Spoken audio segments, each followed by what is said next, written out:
Have you ever imagined the life of a Roman soldier, marching for kilometers each day, carrying heavy armor, and still having the strength to fight brutal battles? The secret to such endurance lay, in large part, in their diet. Forget the lavish banquets we see in movies about emperors.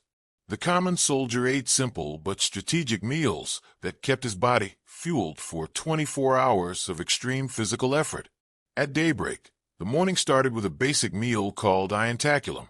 Unlike our modern breakfasts, there were no sweetbreads or steaming coffee. What soldiers ate was a thick porridge made of barley or wheat, called puls. Often, this porridge was seasoned only with salt, olive oil, and, if lucky, a few dried herbs.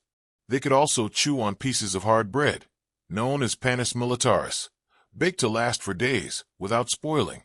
During long marches or campaigns, they always carried a portable ration, buccellatum. This dry, hard bread, almost like a military cracker, could be eaten plain or softened in water or diluted wine. And yes, wine was part of their daily diet, but it was never drunk pure. They mixed it with water to kill impurities and stay hydrated. Around midday came the prandium, something like a quick lunch. It was usually cold, practical, and easy to carry. Dry bread, olives, aged cheese, and fruits like figs and dates were common items. When meat was available, it was usually smoked or salted so it wouldn't spoil, such as pork fat or bacon. There was no abundance. The goal was simply to keep energy levels high enough to continue marching. By evening, once the camp was set up and there was time to cook, came the cena, the main meal.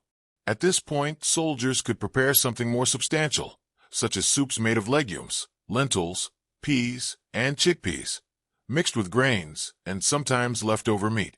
If the army had access to local hunting or fishing, the menu might include dried fish or fresh meat. But most of the time, it was the grains that filled their stomachs. Here's a curiosity. Roman soldiers were nicknamed mangiatori di grano, grain eaters. Wheat was so essential that each man received around 30 kilos of it monthly as part of his pay.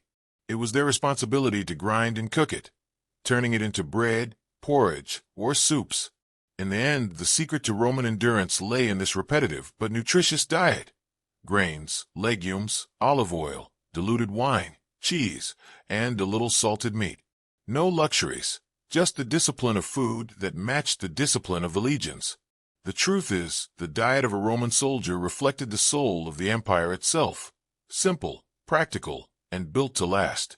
No indulgence, just what was necessary to keep a man standing, ready to conquer the world.